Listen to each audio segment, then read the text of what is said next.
Last week I had begun the discussion about the issue of qasr, and I said that there's still much more to do this week, inshallah ta'ala.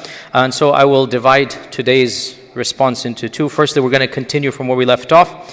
And then secondly, there's an issue that some people wrote to me about last week, so I'm going to get back to that.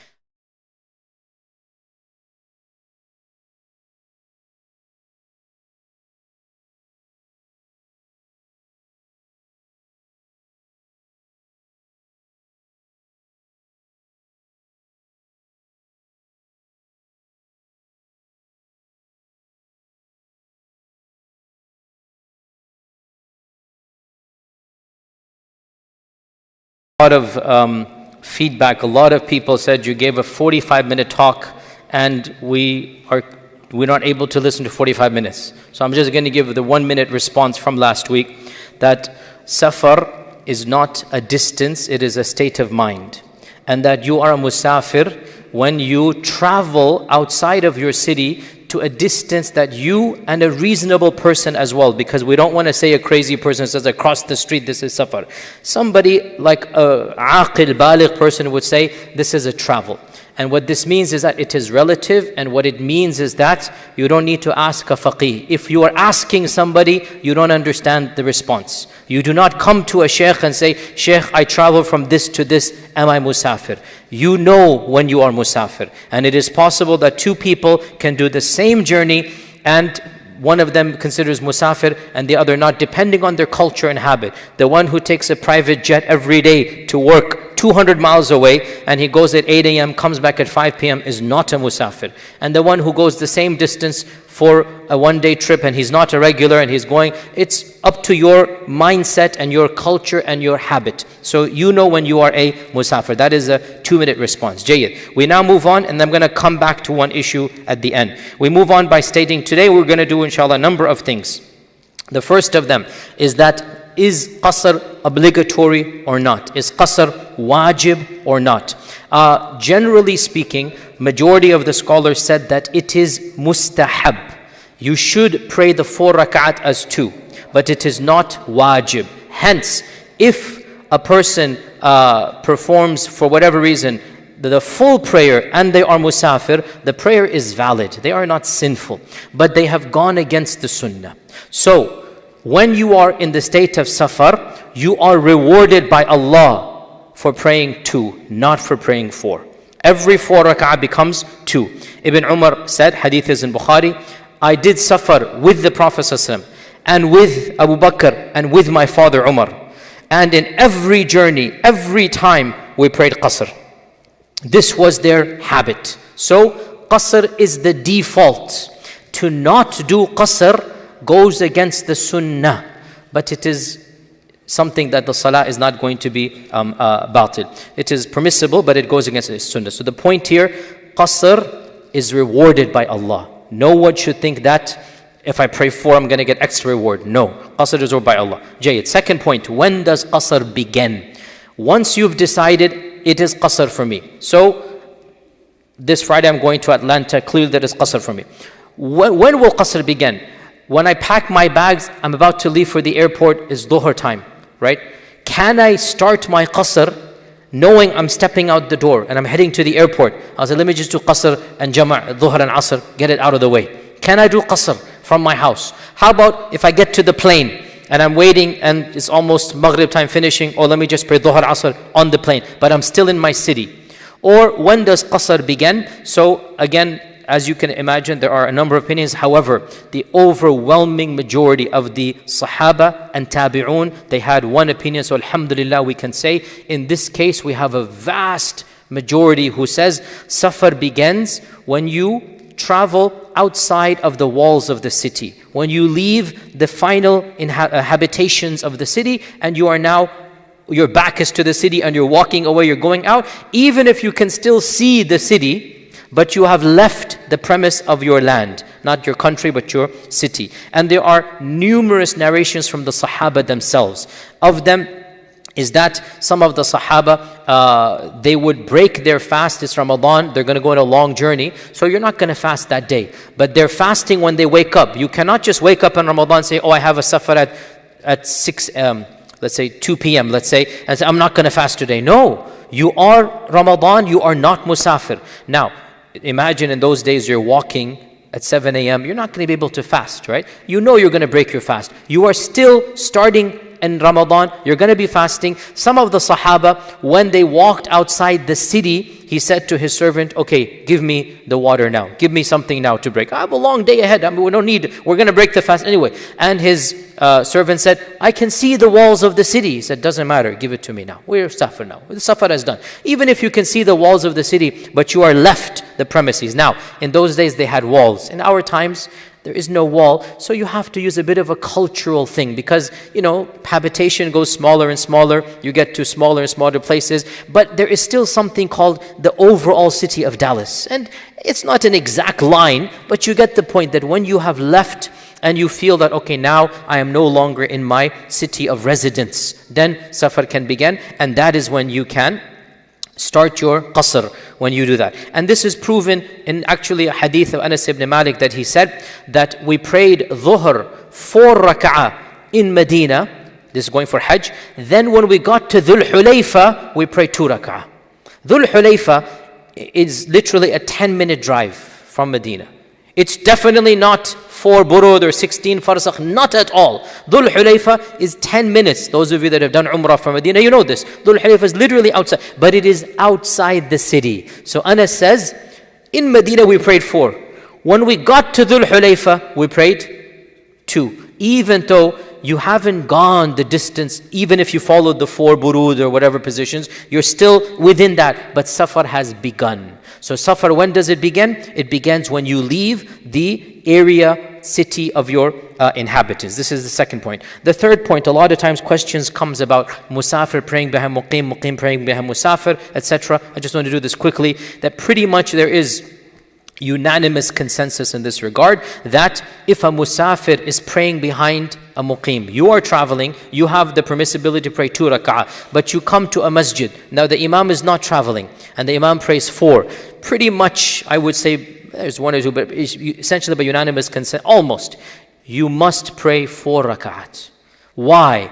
Because in the hadith, the imam has been made to be followed. إِنَّمَا جُعِلَ الْإِمَامُ لِيُؤْتَمَّ بِهِ. Once you join the congregation, you are following the imam. And praying the full 4, it is permissible. It's not haram for you. It's permissible. And following the imam is wajib. So we prefer the wajib over the permissible, because praying 2 is sunnah, praying 4 is jaiz. It's permissible, but it's against, if you were alone, it would be against the sunnah. But now that you're in a jama'ah, you will pray all 4. And the opposite also applies. If the musafir is leading, as we all know, and this is reported from the Sahaba, some of them, they led the salah, and after 2 rak'ah, they finished, and they said that, Inna qawmun ala safar, that we are a people who are traveling, so you continue your salah. So the imam prayed 2 rak'ah, and obviously everybody knows this. If you're not musafir, you don't just get a concession because the imam is praying 2 rak'ah. No, you have to pray the full 4. By the way, that having been said, even though it is allowed for the imam who's musafir to pray 2, some of our scholars have said that if there's like a jama'ah, it would be better for him to pray 4 to not cause confusion. Because these days people don't know fiqh and whatnot, and the imam prays 2 and it's asr or maghrib or isha, like what is going on? It's jaiz for the imam, and in this case the imam, in his heart he wants to follow the sunnah, but for the sake of the congregation, he's like not to make them confused. And me personally, as a rule, if I'm leading in a masjid, if I'm leading 3-4 people, okay, they know, we can tell. But if I'm leading in a masjid, I'm invited everywhere. Every time I lead in a masjid, I never do 2 rak'ah, because there's 200 people, 500 people, and just for my convenience, they're going to make them confused.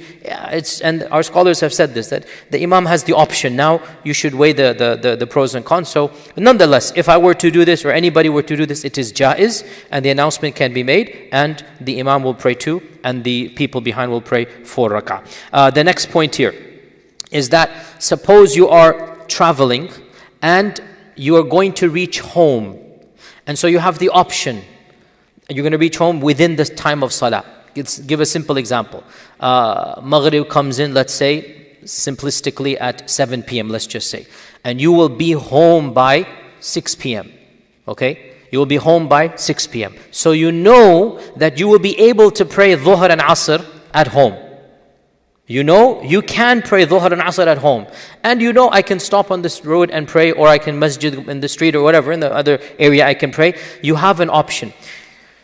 What should you do? Response, it is completely up to you. The Sharia is neutral. Which one should you prefer? If you choose to stop, you are still musafir, so you will pray 2 and 2. However, if you get home, you are no longer musafir. And even though you are forgiven for the qasr, as we're going to come to in a while, now you must pray 4 and 4. Okay? So, if you stop on the road, even though you can make it home in time, it is permissible. Why? Because Allah Azza wa Jal has linked qasr with safar. And if you are in safar, qasr is allowed. And there is no guarantee. Anything can happen. Your car can break down, a traffic jam. There is no guarantee that you will get exactly on time. So you make an assumption. Therefore, the Sharia does not hold you accountable for your assumption. If you're musafir, you do qasr. And if you get home, you no longer do qasr. So that is the option up unto you. Okay, the next question, which is the long one now. How long can you do qasr for? How long can you do qasr for? This is the big issue of today. So we divide this question, this is question number 5 I'm doing in today, into 2 scenarios, 5a and 5b. The first scenario is that, well, before we even get there, before 5a and 5b, we're talking about, what is the scenario talking about? We're talking about you have arrived at a temporary destination. We are not talking about en route. That's not, no scholar says that there's a limit en route. People would take 2.5 months or 3 months to go from Morocco to Mecca. 3 months, and the whole route is obviously qasr, because you're musafir. You're walking, riding camel, whatnot. There is no question about the time frame of the safar itself. Okay? And subhanAllah, by the way, these days it takes us less than 17 hours, 15 hours, direct flight, Dallas to Australia. And I've done that flight as well, subhanAllah. Direct flight, and subhanAllah, it took them 3 months to do a 4-hour, 5-hour flight. And Allah's blessings on us, we just do the whole world and we come back, subhanAllah, as Allah's blessings on us. So, point being that nobody is questioning the length of the safar, however long it is, you will do qasr. Now you get to your temporary destination. This is not your house. You are sent by your company to a city for training. Okay, you're visiting friends. You're attending a shadi, wedding somewhere. You're staying for X number of days. You are now in a hotel or in somebody's house. You are no longer on the road. This is the scenario. Okay, understood? Now, this scenario is divided into 2, 5a and 5b. Scenario A. You genuinely do not know when you will be returning, and every day presents the potential of you returning. Now, this is difficult for us to imagine because we book our flights. Let me give you, in the good old days, you had multiple such issues. Of them, you were engaged in an actual war, and you're sent to the front of the line. And every day, you don't know, you might be moving somewhere, you might be staying, you might be attacking, you might be withdrawing. Every day is a state of uncertainty. Another example, which may be realistic, suppose you're driving and it is winter time and you're in a cold place and the roads are shut down because of snow. And you want to leave, but you don't know when the roads will open. Maybe tomorrow, maybe 3 days, maybe 5 days. You don't know. So you wake up every day wanting the road to be open, but you don't know how long. So if you are in a state of uncertainty, in this case, your ruling is the ruling of the actual musafir, because you want to leave or you don't know when you will leave. And it is authentically reported that Ibn Umar and others, they were in Azerbaijan and they did qasr for more than 6 months. Some say, some Sahaba did qasr for 2 years in the battlefield. Like, battlefield means they were on the front lines, moving here, moving there. They're not obviously fighting every day, but they are in the state of the battlefield. Every day, tactical maneuver, this and that. They're praying qasr for 2 years because they're not setting up house. They're not building an apartment complex and getting married and having kids. This is a obvious state of flux. So, if you do not know when you will return, then you will remain in qasr because it is uncertain. It could be you return today. It could be you return tomorrow, a week. You don't know. Now, that scenario is, I think, rare for most of us. The other scenario is going to be the big controversial issue. What if you have a good idea? I'm staying here 5 days. That's my intention. You intend to stay 7 days, 1 week. Your company sends you for an assignment, and it is a 3-month-long assignment. You know it is 3 months. And after 3 months, that's it. You're going to come back home. Or you send for training, 6 weeks training. And you know it's training. So you know exactly how long it is going to be. So this issue is the one that, just like last week, there's lots of opinions. In fact, some ulama have listed 20 opinions on this issue. 20 different opinions. Some have said the duration is 20 days long. Ibn Abbas and Ishaq ibn Rahway said 19 days long. Hadith is in Bukhari that Ibn Abbas said, once I prayed with the Prophet ﷺ 19 days doing qasr. This was in Tabuk. So, if I'm traveling for 19 days, I'll do qasr. And if I'm traveling for more than that, I won't do qasr. Who said this? Ibn Abbas, not the Prophet ﷺ. He's deriving from Tabuk that he stayed there 19 days doing qasr. So that's my limit that I have derived. Other scholars said 17. Others said 13. Al-Awza'i said 12. Ali ibn Abi Talib said 10 days. Hasan al-Basri said 3 days. Rabi'at al-Ra'i said 1 day. If you were going to stay 1 day, you stop praying qasr. And so in early Islam, we had over 20 opinions about this. How long? Once again, all of them are trying to derive from the life of the Prophet ﷺ a number.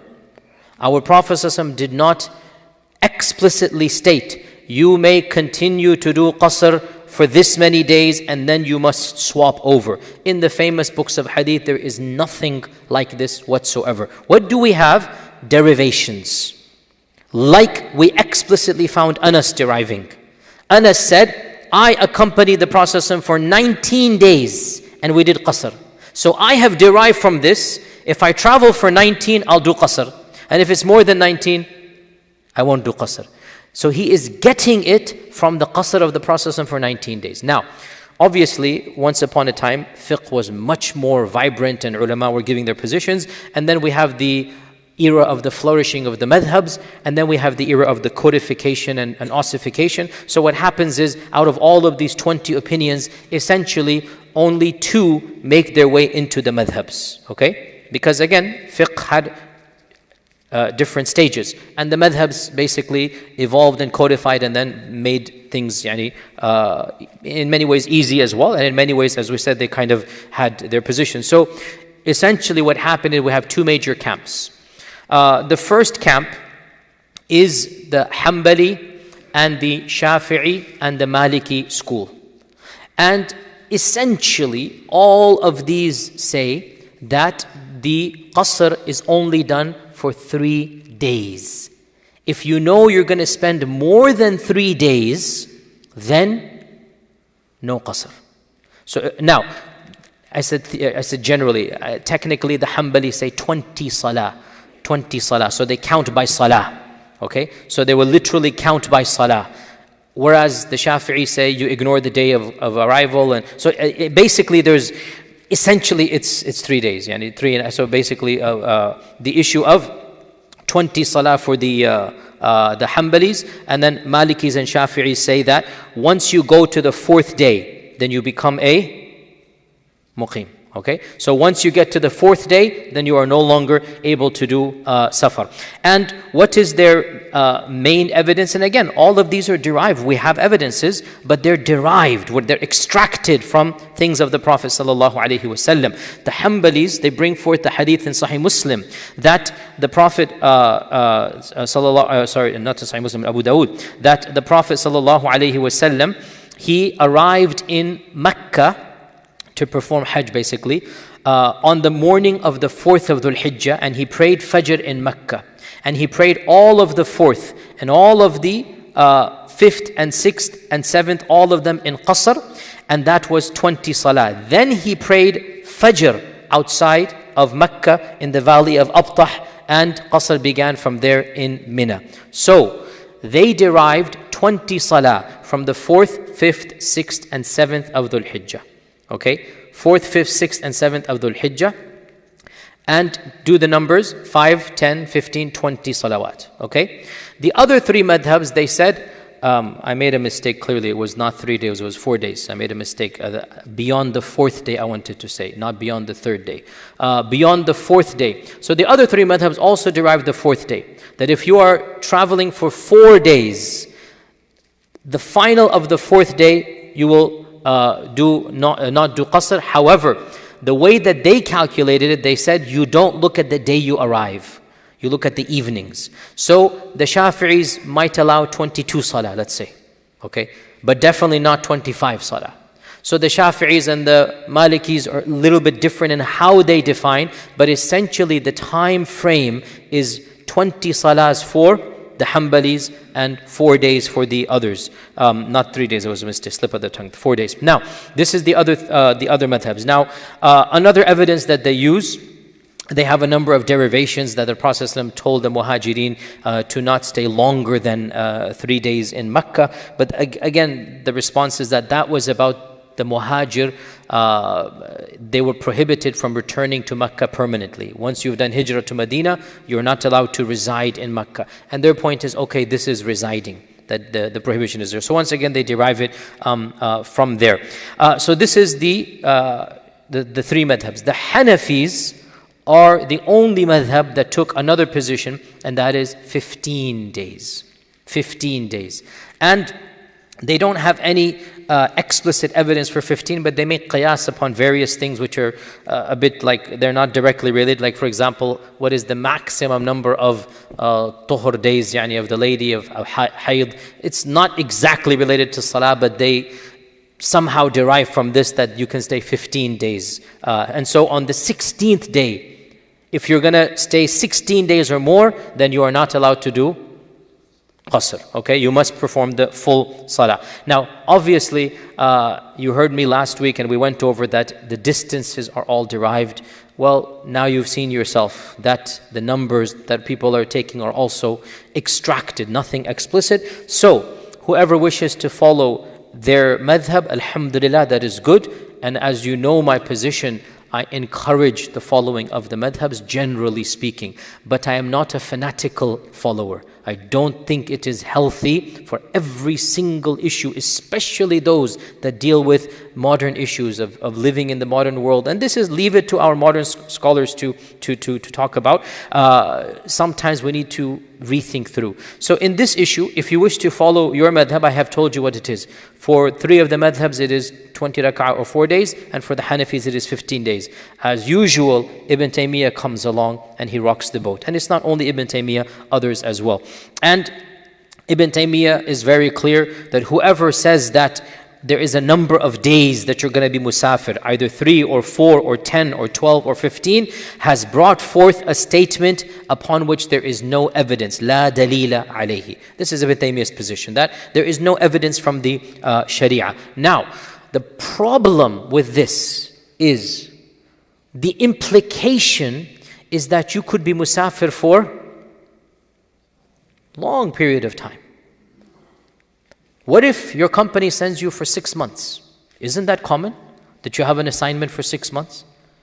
And so for 6 months, are you going to be musafir for 6 months? Believe it or not, some modern followers of Ibn Taymiyyah, including our dear Shaykh and teacher, my own teacher, Shaykh Ibn Uthaymeen, Allah yarhamu, he would very clearly give this fatwa.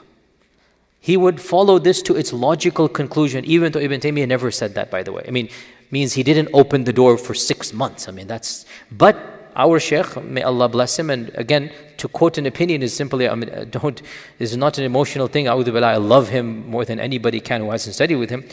But it is an opinion of his, and I respectfully disagree. But he would publicly say this. I heard this with my own ears, and it's well known in his fatwa. students would come to him. He's of course a Saudi scholar. Saudi students were sent to this country. I think now it's almost dwindled down, but they were sent to this country for 4 years at a time, 5 years at a time. Student comes to him and says, Sheikh, the government has sent me to America for 4 years. And I know I'm here for 4 years. I have no intention of remaining for more than 4 years. May I consider myself a musafir? And he would very publicly say, yes, you are a musafir. Now that position is almost unprecedented and unheard of. But it is the logical conclusion if you go the full way. Ibn Taymiyyah himself did not go that far. Ibn Taymiyyah is very clear. Somebody asked him, and I have the references here, that I intend to stay in a city for 1 month and then I plan to return. Ibn Taymiyyah said that the better opinion for you, the safer position for you is that you do not do qasr for 1 month. You pray the full for 1 month. This is explicit. Like, this is too long. What he's trying to say, Ibn Taymiyyah's position is basically the one I'm very sympathetic to, which is use your common sense, but don't be foolish. Like the 4-day limit or the 20 rak'ah limit, what if it's 21 rak'ah? It changes? It doesn't make any sense.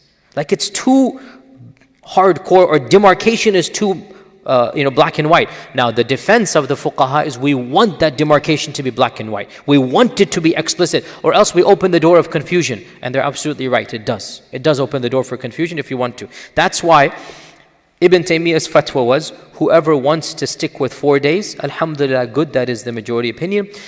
But if you are going for a reasonable amount of time. Now, what is the position that I personally follow in my life?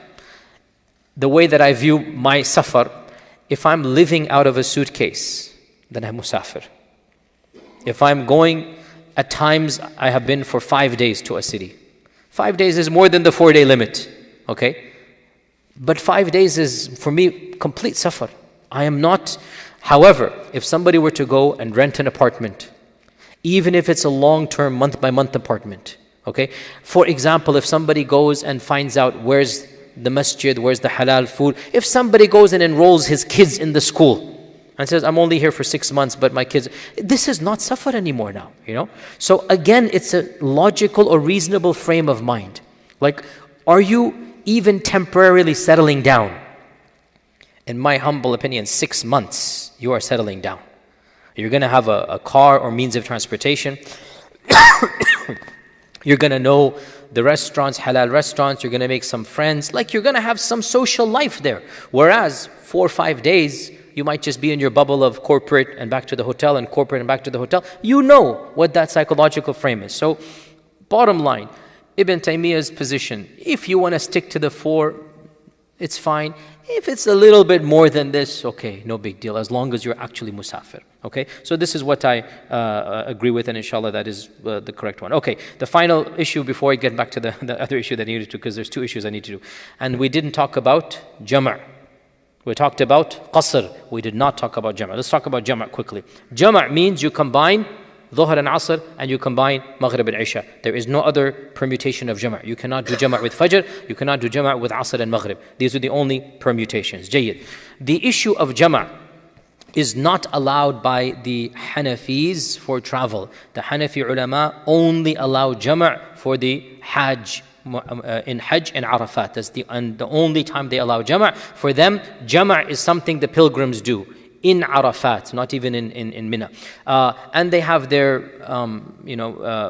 they have their ways of looking at those hadith, because there's at least 10 hadith that the Prophet ﷺ prayed qasr in traveling, jama' in traveling. At least 10 in Bukhari and Muslim. It's actually very explicit. Nonetheless, the madhabs, we respect them. And so the Hanafis, they said, one of them said this is jama' suri, i.e. you think it's jama' but it's not jama'. For example, if Asr comes in at 4 p.m., jama' suri means you pray dhuhr at 3:50 and then 3:55, mashallah, okay, even more. Depends on how much taqwa you have when you pray dhuhr. So our imam wants to push it even more.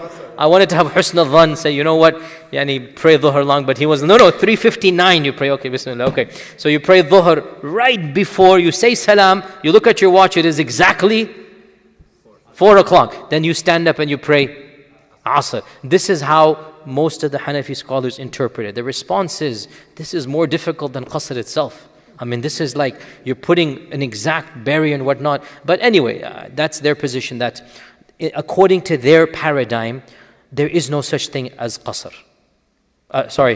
Jama'. According to the paradigm, there's no such thing as Jama' for the Musafir. It doesn't work. Anyway, by the way, this is classical Hanafism. I have many Hanafi teachers who now actually do Jama'. And they say the evidences are too strong. So there must be a current of modern Hanafis that have this. But the standard fatwa that is given is that Jama' is not something that the Musafir is allowed to do.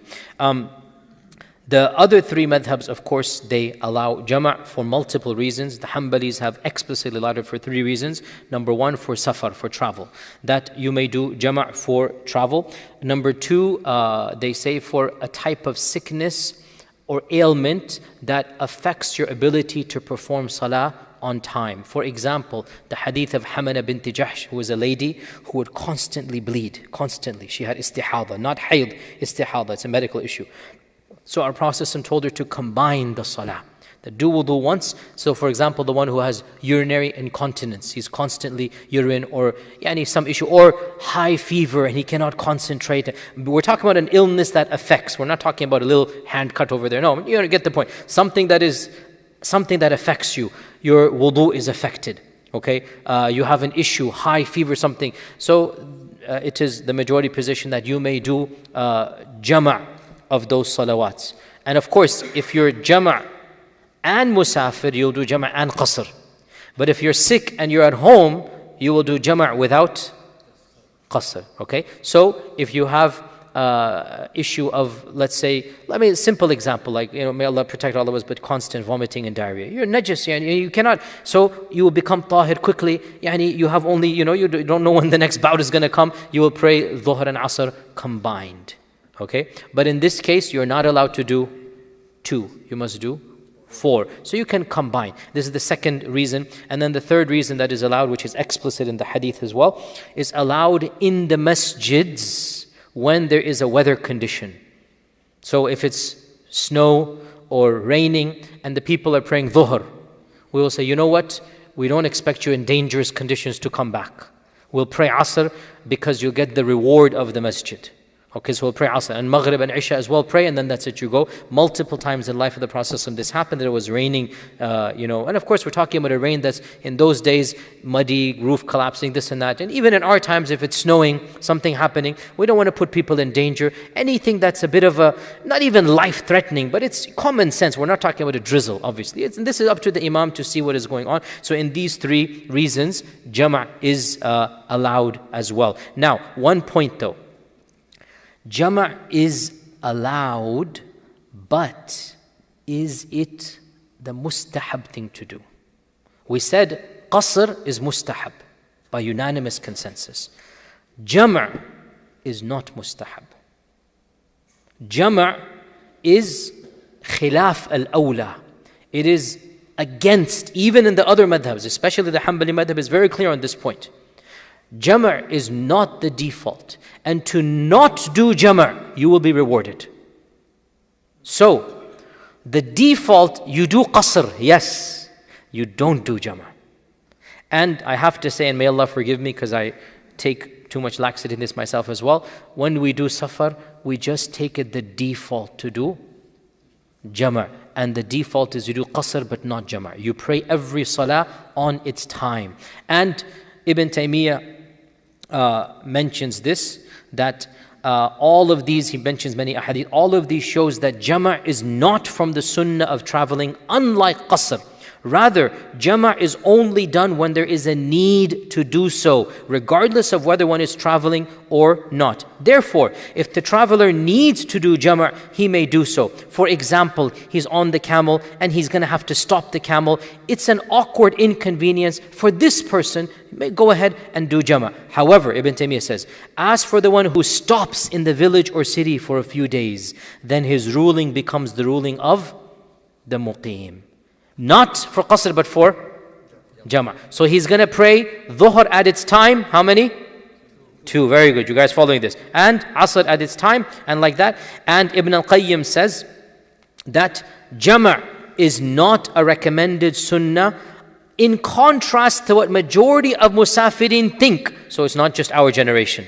Ibn al-Qayyim also says this. The majority of musafirs, they get lazy and they just think we should do jama'. Rather, jama' is the exception and not the rule. Regardless of whether one is traveling or not, that one should pray salah at its time. That is the default ruling. So, when we are traveling, yes, on the side of the road, you got to step over, understandably. You don't want to stop again. Go ahead, do jama'.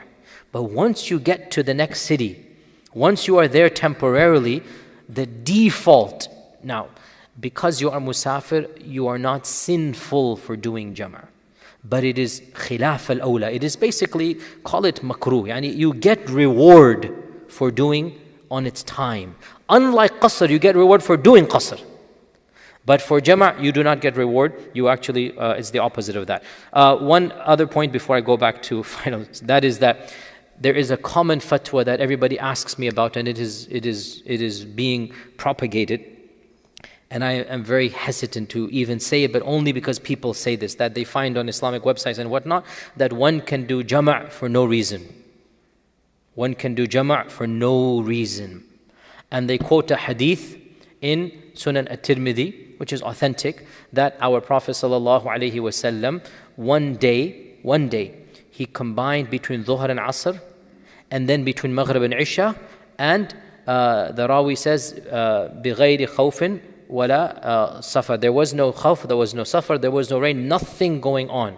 And he did it, and then he said, I wanted to make things easy for my ummah. I did not want to put a haraj on my ummah. Okay, so this hadith is in Tirmidhi, and the Prophet ﷺ did jama' without any reason. Now, we all know that the non-Sunni firqa takes this as the default, and they do jama' every single day of their lives. Right? We know this, or those of you who don't know, I'll just taught you this. Now, this hadith is found in Tirmidhi. At-Tirmidhi himself says, in my entire book, every hadith I mention, you will find ulama that have accepted it except for 3 hadith. 3 hadith, I don't know any alim who ever accepted it. And he mentions this one as well. Accepted meaning the fiqhi ruling, that practiced this hadith. That I don't know any alim that practiced this. This is before Tirmidhi. This is not a fatwa that was known before Imam at-Tirmidhi.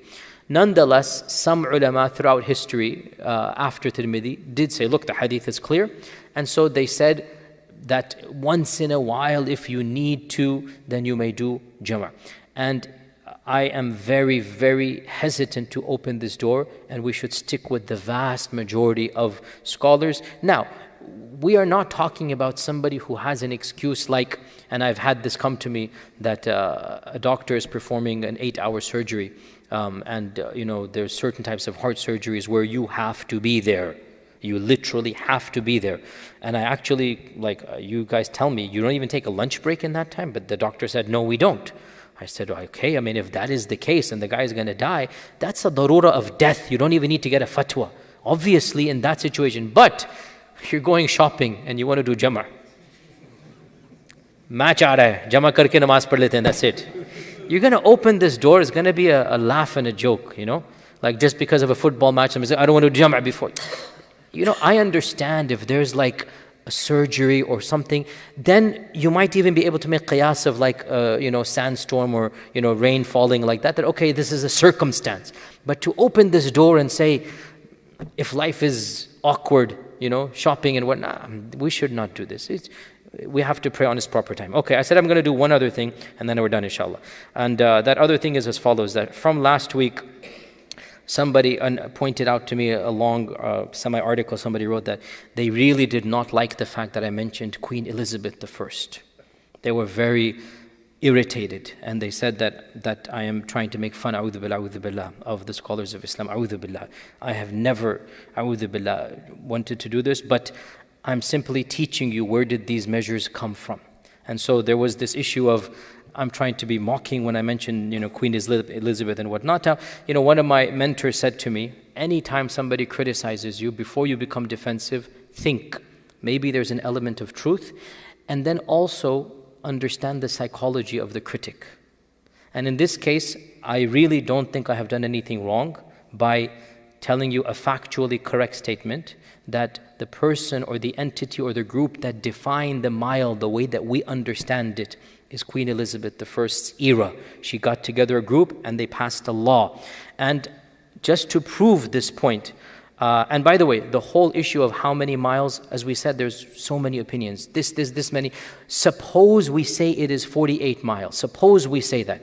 Even though the Prophet ﷺ, if anything, there is some things are mentioned in burud and farsakh. Burud and farsakh. Suppose we say 48 miles. I actually wanted to explain to you that what this is. For example, Hajjawi, one of the great scholars of Hanbali Islam, listen to this.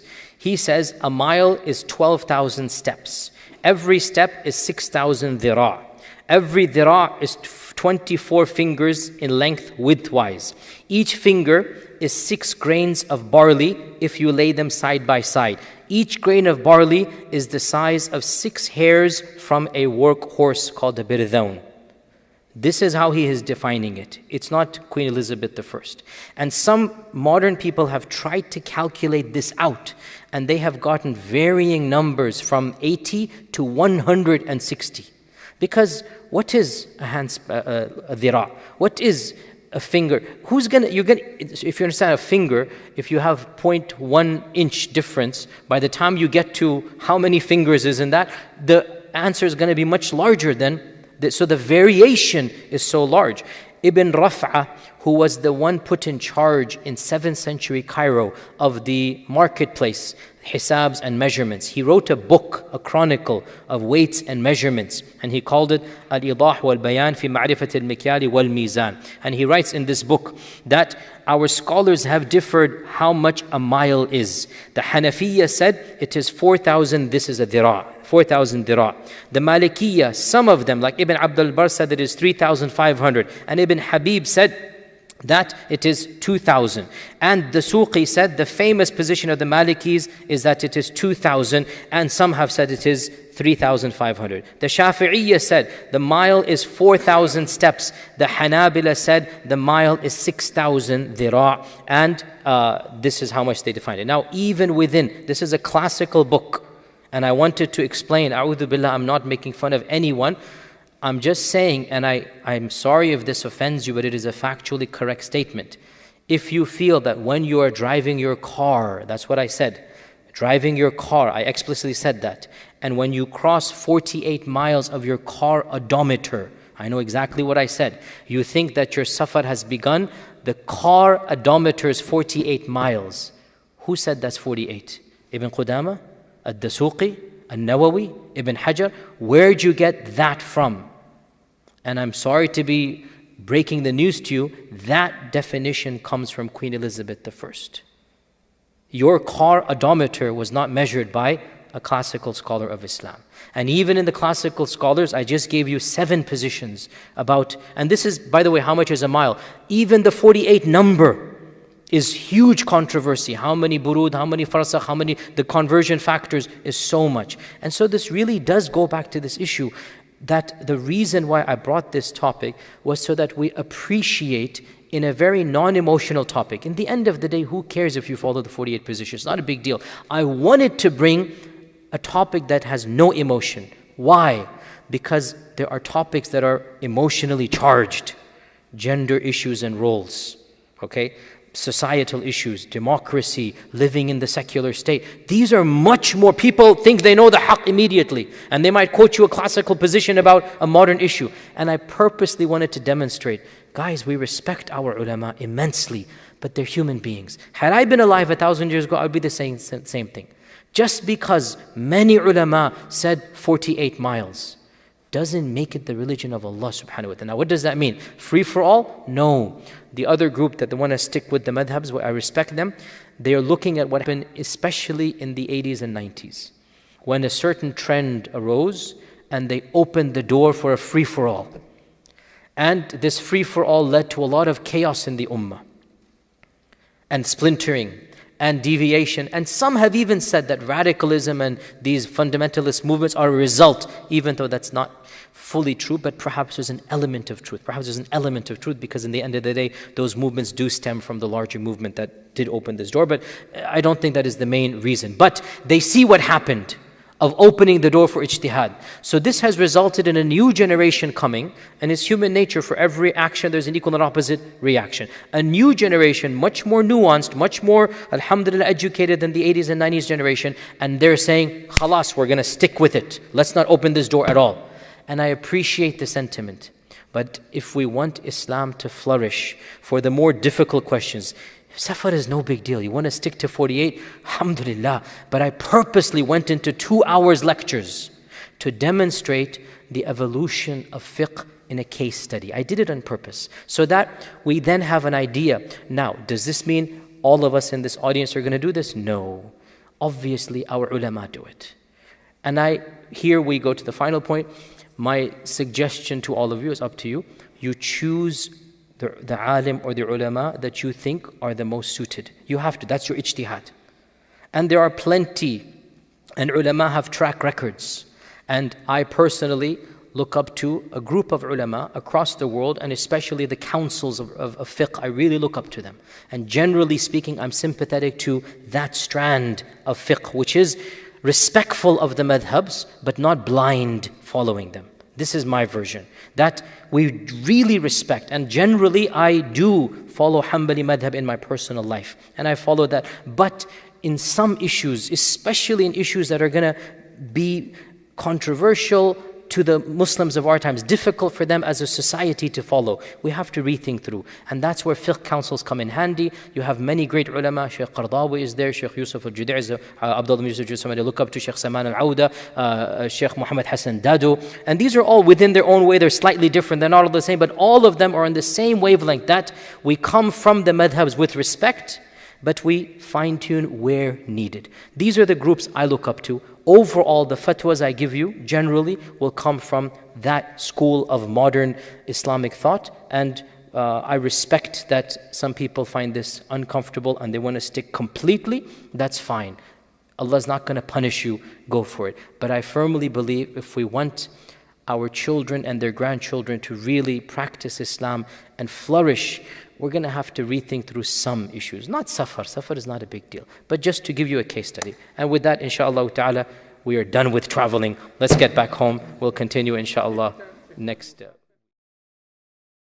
لا يزال الخير حيا لا يزال إن في الدنيا سلاما وظلال أخبر الأيام أنها في وصال قم بنا وانظر لآيات الجمال قم بنا وانظر لآيات الجمال